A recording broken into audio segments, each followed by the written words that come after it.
आइए आज हम सभी लोग अनंत चतुर्थी की कथा को श्रवण करते हैं।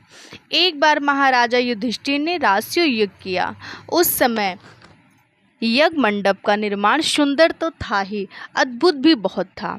वह यज्ञ मंडप इतना मनोरथ था कि जल व थल की विभिन्नता प्रतीत ही नहीं होती थी।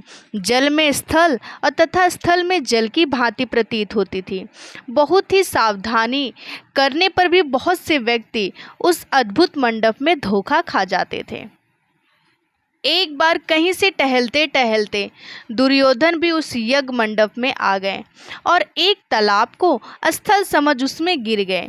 यह देख के द्रौपदी ने खूब जोर से ठहाके मार के हंसी की और कहा कि अंधी की संतान अंधी ही कही जाएगी, और उपहास किया।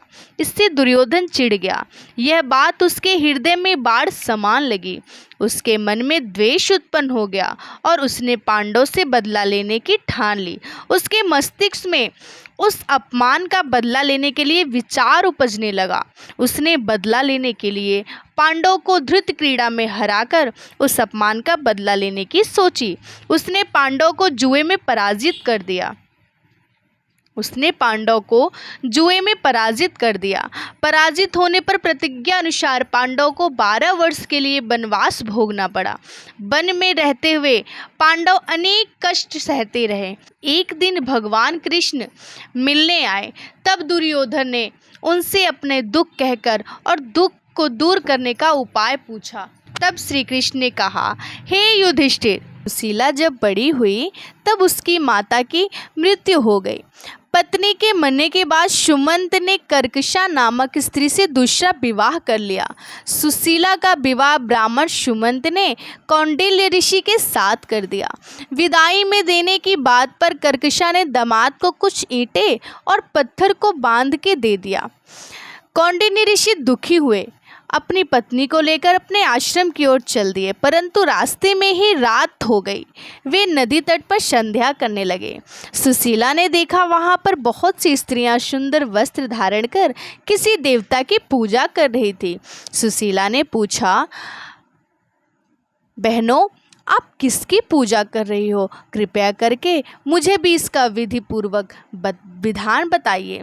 सुशीला ने वहीं उस व्रत का अनुष्ठान किया और 14 गांठों वाला डोरा हाथ में बांधकर ऋषि कौंडिन्य के पास आ गई। कौंडिन्य ने सुशीला से डोरे के बारे में पूछा तो उसने सारी बात बता दी।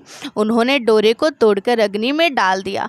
इससे भगवान अनंत जी का अपमान हुआ। परिणामतः ऋषि कौंडिन्य दुखी रहने लगे। उनकी सारी संपत्ति नष्ट हो गई। इस दरिद्रता का उन्होंने अपनी पत्नी से कारण पूछा तो सुशीला ने अनंत भगवान के डोरे को अग्नि में जला देने की बात बताई। पश्चाताप करते हुए ऋषि कौंडिन्य ने अनंत डोरे की प्राप्ति के लिए वन में चले गए। वन में कई दिनों तक भटकते भटकते निराश होकर एक दिन भूमि पर मूर्छा खाकर गिर पड़े। तब अनंत भगवान प्रकट होकर बोले, हे कौंडिन्य, तुमने मेरा तिरस्कार किया था, उसी से तुम्हें इतना कष्ट भोगना पड़ा। तुम दुखी हुए। अब तुमने पश्चाताप कर लिया है। मैं तुमसे प्रसन्न हूँ। अब तुम घर जाकर विधि पूर्वक अनंत व्रत करो। 14 वर्ष पर्याप्त व्रत करने से तुम्हारा दुख दूर हो जाएगा।